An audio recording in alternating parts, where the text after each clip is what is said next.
is we still feel that what is taught in the universities maybe and what is needed in the university, there's still a gap. Whenever I go to universities, I tell them, look, your syllabus is 10 years old or your syllabus is outdated. Ji. I had the police department. Ji. And every day we see cyber crimes going up. The only thing which was the core or the crux to that was the education itself. We produce large number of engineering graduates, Right. almost more than 10 lakhs. You have nothing and no reason to come back to the India and do things. What I find that there is a huge gap between academia and industry. After recruiting, they were not industrial ready.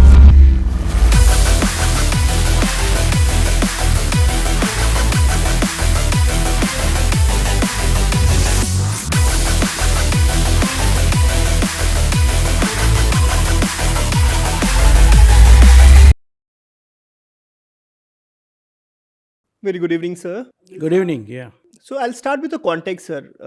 Normally people ask me that, I was working for LinkedIn. I was one of the highest paying employee in the country.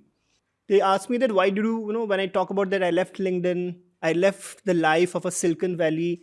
They always have this question that were you mad to leave all this opportunity and come here and work in the startup era? But when I look at your, me and my team has done a little research and we say that in around 1984, you were in Australia. You were doing PhD there from the Wait Institute, right? You are a great runner, I believe, you have done 100-meter run in less than 10.9 seconds. So when I look at this, sir, and the personality like you have nothing and no reason to come back to the India and do things, but still you choose to come back from the Australia and do the work for the masses. I want to hear from you the same question which I get from the people. That what motivated you? What was that, a phone call or something? Or what was that motivation, your parents, which brought you to the mainland and you are doing this, what you're doing today? I've heard these questions many times. Oh. Many people have asked me the same Ji. thing. I went to Australia for my doctorate. I was doing my master's here in Bangalore in agriculture science. And then I applied for a National Overseas Scholarship, Indian National Overseas Scholarship, and I got it. Ji. And then I selected Australia because the subject which I was, doing PhD, Australia, and a professor called Les Paleg. Ji. He was number one in the world. So the laboratory which I was going to go Okay. was number one in the world. So that's why I chose Australia. Many suggested to me, why don't you go to US? Ji. Because US, US is US. Ji. But I picked up Australia only because of that reason. Okay. And yes, I wanted to become a scientist. Okay. And I did well. I completed my PhD. Ji. And after that, I was offered a postdoctoral fellowship. Ji. I was offered a postdoctoral fellowship in California, Berkeley Ji. campus. And then Alberta, Canada, and University of Nancy in France. And then Melbourne Right. University. At that point of time, I took a break. I thought me and my wife, we decided to go back to India for a holiday. And then coming here, and it turned out to be a permanent holiday for me. Okay. And then, the reason was my father was a kind of an educationist. Ji. He started all the schools and colleges. At that time, he already started an engineering college, Okay. Siddhartha Institute of Technology. Right. So one day we were just sitting at home and he casually asked me, why don't you stay back? Okay. I said, look, I have done my doctorate Ji. with great difficulty and I want to become a scientist. Ji. And then he said, okay, that's all fine. But why don't you stay back? Because we are running an engineering college, educational institution. Right. You are educated Right. and from a rural background. Ji. And you fit into the future, Right. right? And me and my wife sat together for 2-3 weeks and then decided, yes, let us stay back and contribute to the society, Well, then that's it. After that, everything added to it, going to politics, then starting institutions more and more. Ji. So that's how the vision of my father was to give opportunity to rural children. Right. See, India was going through a transitional phase at that time. Ji. One side, there was a Prime Minister, Rajiv Gandhi, who wanted to build a new India, a modern India. Right. And that was the time even youths were kind of, looking India differently. Right. So people like us, Rajiv Gandhi, in fact, I met him at that point of time on an occasion. And what he said, I still remember. He said, look, let us build a new India. Let us build a modern India. Ji. People like you should join. Right. And this is what he told me. And then I said, yes, that's not a bad idea. So I joined and continued with my educational institutions, which my father started, and then accidentally got into politics. That's how Very it nice. was. Very nice, sir. Very nice, sir. Yeah. In fact, the slogan, I have been reading around, the reach the unreachables, which, I think you and your father stand by. I think that's typically resonates so much strongly with us also here at upGrad. And I think that's one of the motive behind all these things that we are trying to do. It's at the hidden agenda of reaching the unreachables, right? The next There's a very 300 big million story people. behind that. Gee. The story is, education is something which changes the society. We all believe that. Many people, even earlier, great men have said that. Gee. Gandhiji has said, Ambedkar has said, and even Lord Buddha has said that. Right. Prajna is education. Gee. So if you could give prajna to everybody, Gee. and that's where the change will happen. So India, to me, has changed a lot only because of education. 200% that on, sir. And sir, if I talk from my own personal instance, sir, I personally resonate from that. Sir, if you allow me, I come from a very small marginal town. Even it is not a town, it's a village in Bihar. And we were a family of 4. And my father's salary, I still remember, was less than 10,000. It was hardly 6 to 7. And we had the 4 family members to sit in. And because of that hardship that we had, and I've seen how tough it was for my father and mom to bring up all our 4 kids into the school and all those things, I realized very early that it's only the education. If I study well, then not only me, but I can take my entire family to the next step. And I think that's what motivated me, that I still believe I was a topper in 10th, 12th. I got into the ITJ. And I think now when I look back, and I feel that now if I want, I can achieve anything in my life. And the only thing which was the core or the crux to that was the education itself.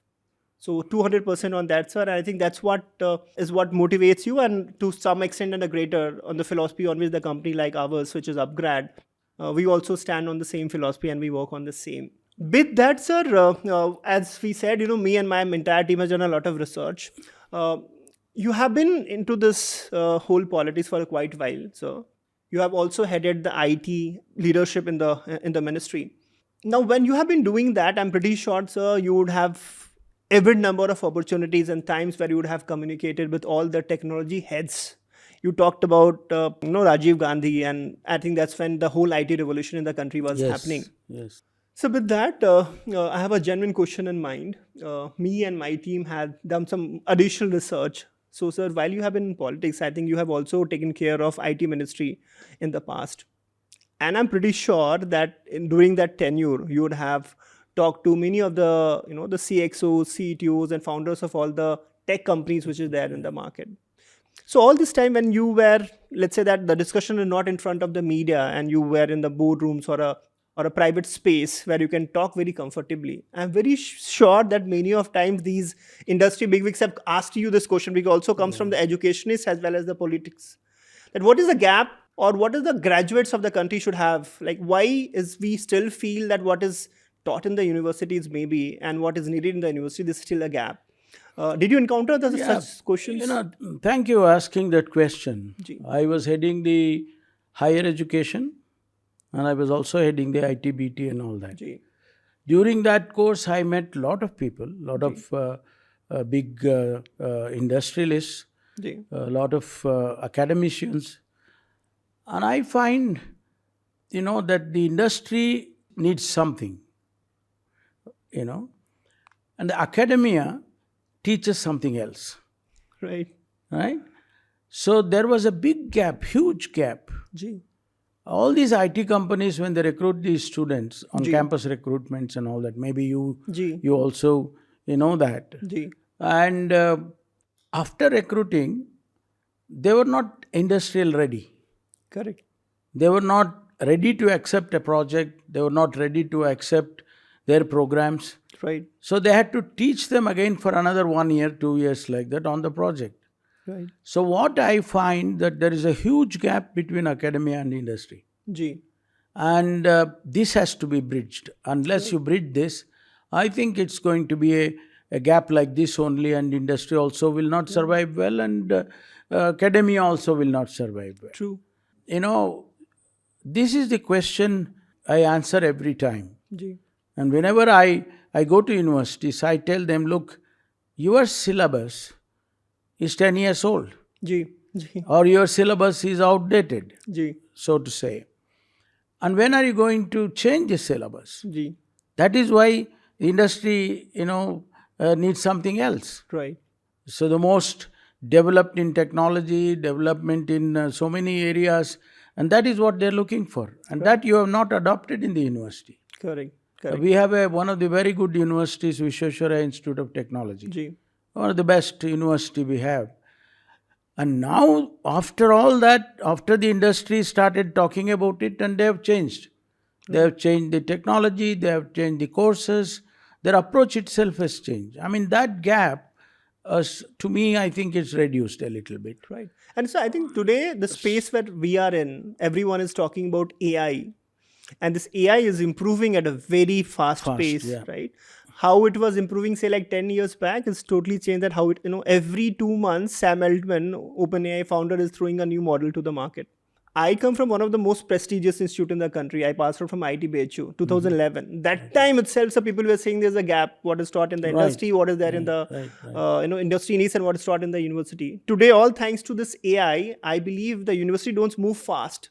The gap has become much more deeper, and the acceleration or the pace at which this gap is increasing is insane. And I believe that's why we as a institutes who definitely has an onus to bring this gap to a minimal, we need to move faster in that direction to make sure that we are moving in this age of AI at the right pace. Let me Ji. ask you a question Ji. in that. Ji. How do you think this can be resolved? Because we produce large number of engineering graduates, Right. almost, I think, more than 10 lakhs. That many. Ji. I mean, how do we go about building this, gap? Yeah. Technologically, yes, as you said, artificial intelligence is just every day it keeps changing. Right. And I had the police department, Ji. right? Right now I'm Minister for Home. Ji.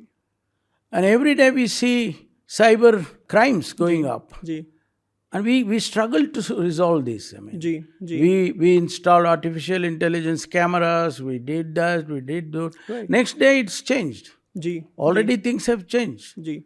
The criminals have got much more faster than us.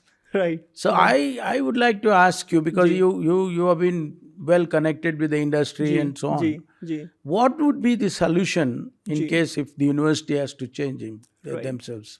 It's a very valid question. And sir, I look at this situation from a lens of how we are reacting to the situation. For example, you took the example of the police department itself.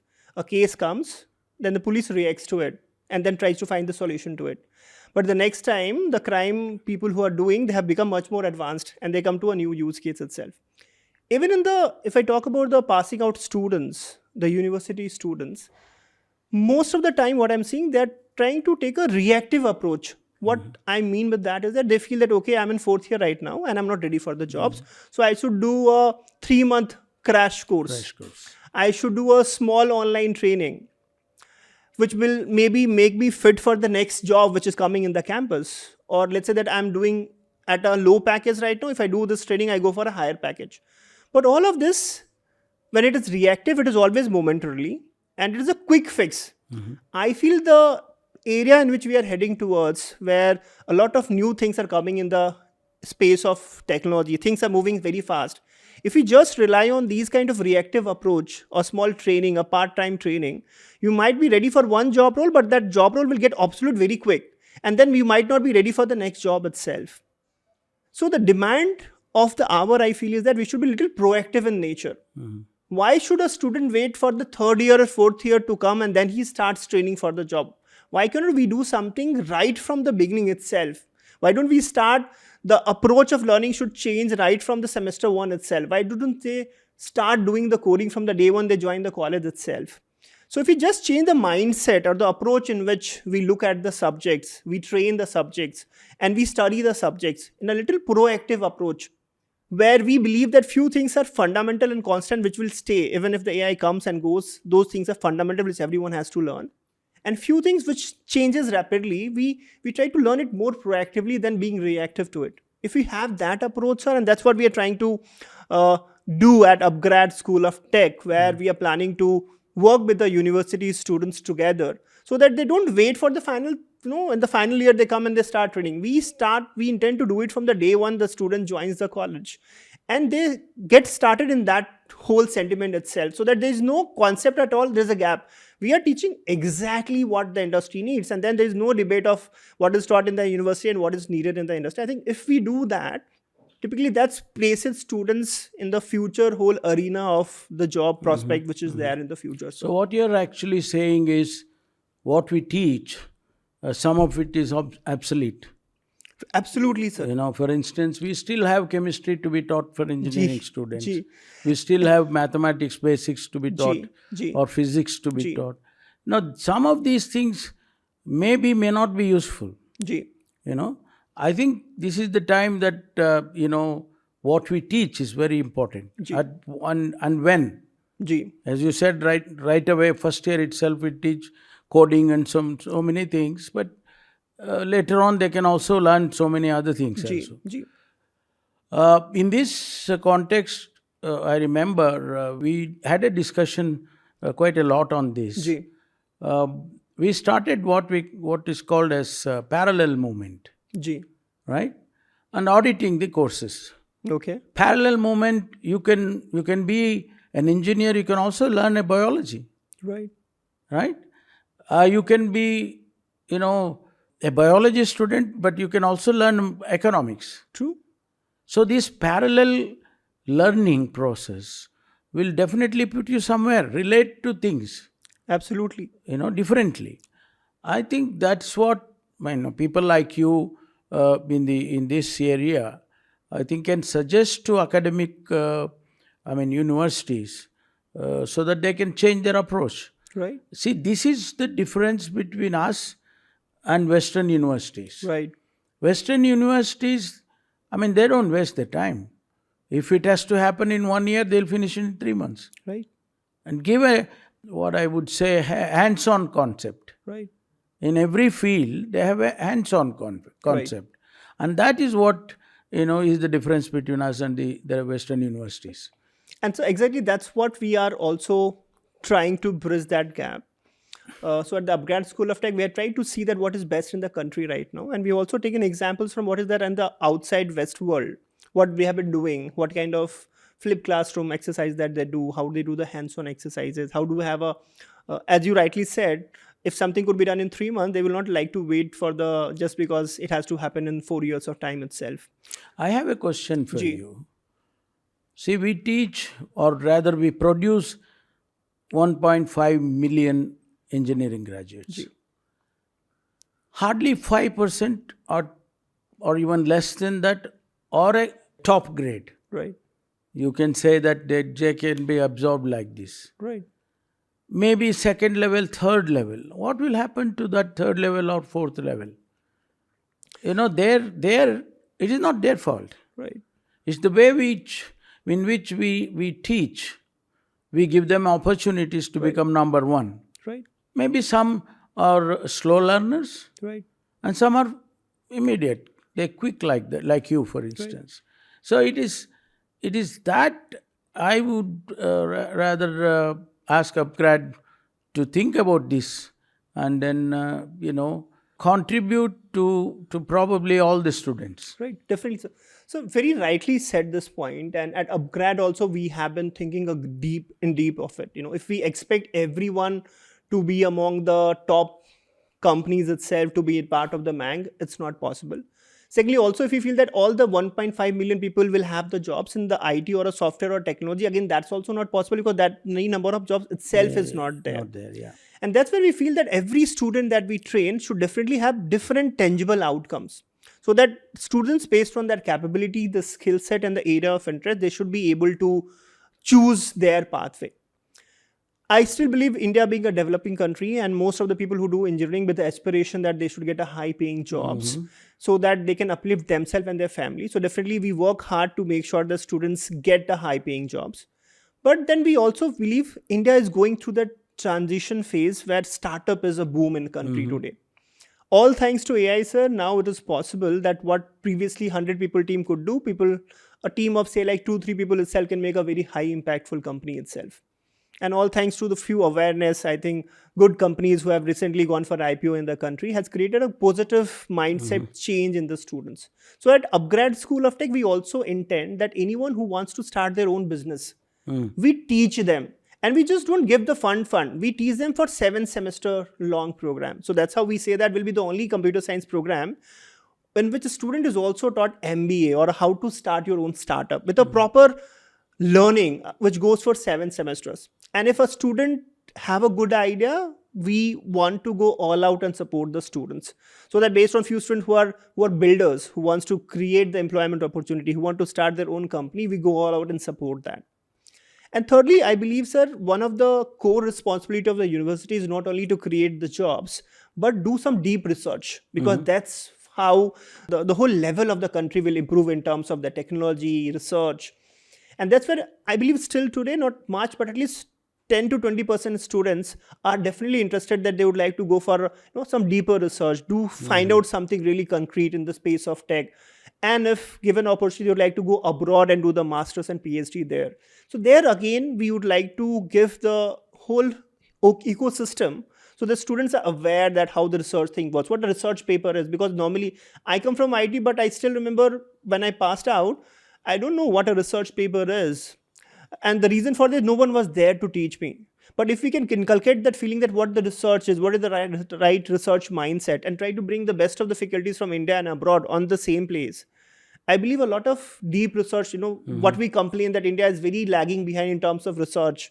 We are nowhere in the top 100 in the world right now. I think this is the time when we can take those kind of initiatives to bring real research out from the country. So I believe if we have this structured approach where multiple pathways defined for the students, every student will find some way or other, either a job or a startup opportunity, or if they are interested genuinely in interest in research, teaching, they can make a career out of it. So, Other than what we look for in a student, the intelligentsia, the grade, Ji. what else you look for a successful, a career?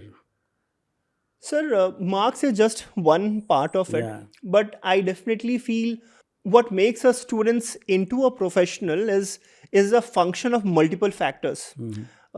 His understanding of his surrounding, his understanding of the place where he comes from, how he interacts with the society that he lives in, what empathy that he holds for the society. Because as a human, it's very important for us to be also aware and be committed to the society that we are part of. And if this things intermingles with the technical excellence or the marks on the paper, I think that's what creates a good professionals overall in the market. And I think that's where the responsibility of the university comes in. When a student comes out of the school, he's still a kid. But when he comes out of a university, he has to be transformed into a avid professional. So there's a 360-degree change, which is not only in terms of marks and credibility on the paper, but as a personality also, you have to be much groomed. And that's where we believe that a university is a place where the student gets that opportunity to convert himself into an ideal professional and a responsible citizen of a country. I think that's very important for a student to be a good professional. That's what I feel, sir. Yeah. Coming to upGrad, your responsibility in building a top grade graduates. But apart from that, what else and how else you will intend to make that successful. So, sir, with upGrad School of Tech, we want to take, sir, a holistic approach where uh, we have been there in the market for more than 10 years now. We are present in more than 70 countries. We are partnered with more than 300 universities. As I was saying, till that point, we have been a little reactive in the nature. So, we have been running the courses, online offerings. With this upGrad School of Tech, we want to take a holistic approach. Very much motivated by your motive of reaching the unreachables, we would like to make this program accessible to everyone in the country. We want people to understand that this is a kind of program that we are working together with you, the university, to ensure that the whole learning experience itself is on par with any of the best of the universities of the world, right? So at one go, we want to give the best learning experience to the students, which help them get the tangible outcome. But at the same time, we want to work under the guidance and under the aegis of the university to inculcate those right values among the students. The students should understand and get connected to their roots. They should understand where they come from. They should understand the basic philosophy. And they should have that the whole sentiment built in themselves that they are ready to contribute back to the community when they are in a position to do something back to the country itself. So we want to take a holistic approach, make them technically ready, but at the same time we want to make them a good human. And that's why we thought that only if we partners with a university like yours and we work at the ground level in the physical campus, is only then we'll be able to achieve that out. And that's the whole thing that we aim to achieve as a part of this whole partnership that we would like to we are getting started with. But with that, sir, I have a very fun question that I have to ask from you. Now, we understand that we wanted to partner with a university to work with, but a university like Siddhartha, having more than 40 acres of land, you have presence at more than 85 institutes that you have the government support, like you have everything that you could have done yourself, but you still have taken chance on us and you wanted to work with us. Would like to hear your thought that what that clicked in your mind, which you felt that together that we can work it out, which will help create an impact in the educational space of the country. See, I always believe in quality. Ji.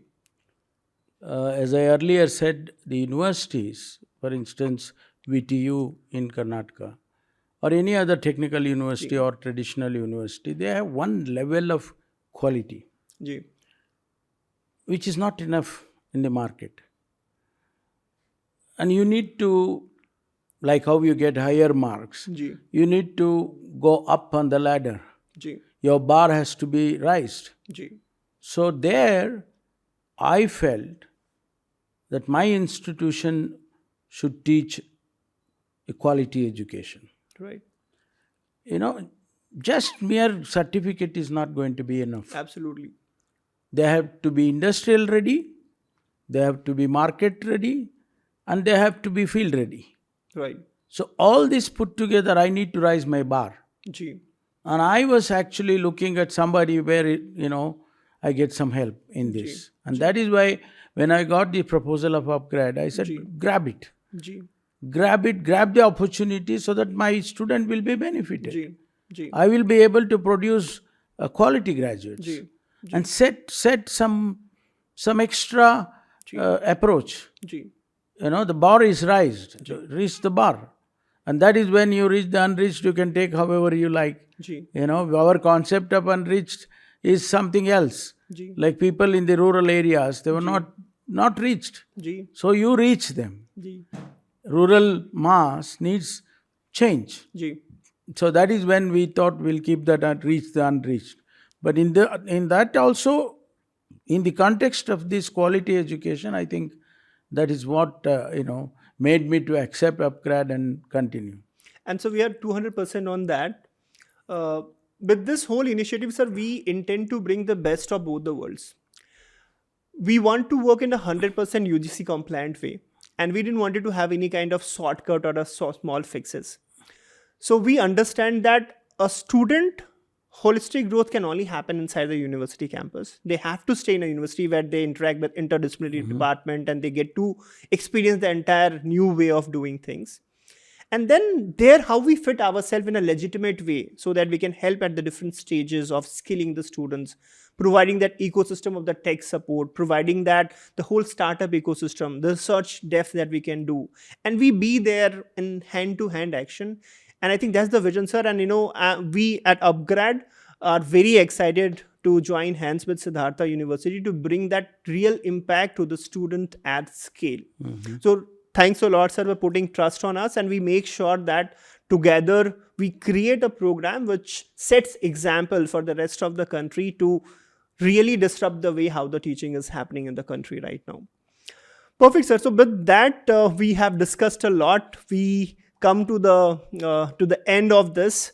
But before we conclude this, sir, I would like to hear your 2 cents, something that you'd like to tell and speak to all the budding school students. Maybe this time they are willing to go and take admissions in the different engineering. Normally, I have seen there's a herd mentality, and maybe normally people say that I have seen this one going to that college, I should that go there like college. I have seen uncle's son going to that college, that's why I should go and do that college. I think this is the time which is the age of information. People have all the information over the internet. So I would like to, if you have to send some message to all the budding folks who have to now decide next year to take admission in the right universities and right institute, and all the budding professionals also, what the message that you would like to talk to them? See, first of all, I'm looking forward to the upGrad's contribution. Ji. I'm sure that we will take it forward in a positive way, Ji. and that will help the students. Ji. And second of all, I would like to send out a message to the youngsters, students. There is a challenge in the market, in a field. Many challenges. Ji. Accept those challenges. Right. And you convert them into opportunities. Ji. If you can convert them into opportunities, and you have done a great job. That is when your career will be successful, and world will definitely notice it. Right. So I would like to see many Vishwas produced at Siddhartha Institute of Technology. Definitely, sir. And we at the upGrad School of Tech, together with Siddhartha University, we definitely aim to make this a highly impactful program, which is not only in theory or on the paper. I think the results should show. And the aim is to reach the unreachables, go and bring the people from all the parts of the country and train them to be among the top 1% professionals of this world. No doubt if we do things together, and we are very confident that people are trained in Tumkur, but they are getting ready to take any profession in the Silicon Valley as well. Thank you, sir, for your time. Thank you. Thank you very much.